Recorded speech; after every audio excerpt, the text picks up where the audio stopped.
বাংলাদেশ জামাতে ইসলামীর সহকারী সেক্রেটারি জেনারেল মজলুম এটিএম আজহারুল ইসলামের নিঃশর্ত মুক্তি এবং জামাতের নিবন্ধন ও প্রতীক ফিরিয়ে পাওয়ার দাবিতে বাংলাদেশ জামাতে ইসলামী খাগড়াছড়ি জেলার উদ্যোগে সকাল 11টায় জেলা আমির অধ্যাপক সৈয়দ আব্দুল মোমেনের নেতৃত্বে এক বিশাল বিক্ষোভ মিছিল আয়োজন করা হয়। মিছিলটি চেঙ্গি স্কোয়ার থেকে শুরু হয়ে শহরের প্রধান সড়ক প্রদক্ষিণ করে মুক্ত মঞ্চে বিক্ষোভ সমাবেশের মাধ্যমে শেষ হয়। উক্ত বিক্ষোভ সমাবেশে বক্তব্য রাখেন জামাতে ইসলামীর খাগড়াছড়ি জেলা আমির অধ্যাপক সৈয়দ আব্দুল মোমেন। তিনি তার বক্তব্যে বলেন, পাঁচজন শীর্ষ নেতাকে ফাঁসির কাস্টে তথাকথিত পেশিবাদী সরকার ফাঁসিতে ঝুলিয়েছে এবং আজকে একমাত্র মৌলানা দেলোয়ার হোসেন সাঈদী সহ অনেককে তারা কারাগারে মৃত্যুবরণ করতে বাধ্য করেছে, জুডিশিয়াল কিলিং করেছে, তারা হত্যা করেছে পরিকল্পিতভাবে।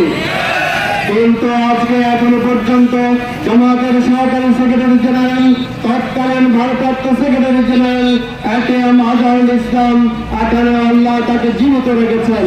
কিন্তু আমরা এই সরকারের কাছে প্রশ্ন করতে চাই, কেন এটিএম আজহারকে মুক্তি দিতে বিলম্ব হচ্ছে?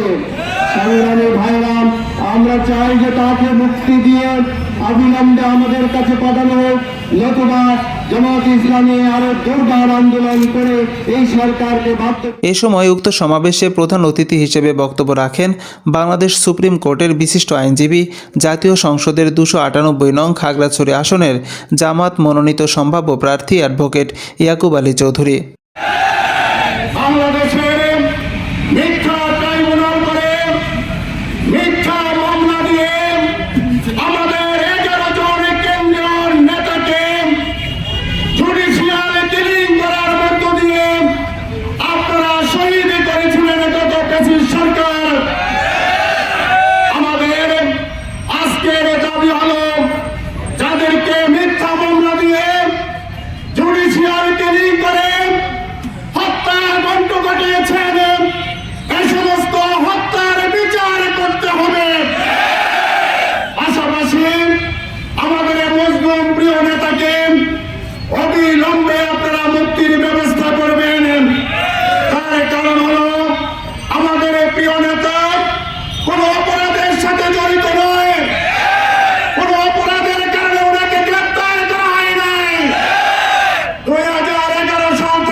এতে আরও বক্তব্য রাখেন জামাতের জেলা সেক্রেটারি মিনহাজুর রহমান। তিনি বলেন, আজকে 13 বছর কারাগারে নিষ্পেষিত করে আছে একটি অবৈধ সরকারের দ্বারা গঠিত ট্রাইব্যুনাল এখনো কিভাবে বৈধ থাকতে পারে?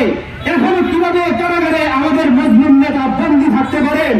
আমরা এই সরকারের কাছে দাবি জানাচ্ছি, অনতি বিলম্বে এটিএম আজহারুল ভাইকে মুক্তি দিতে হবে।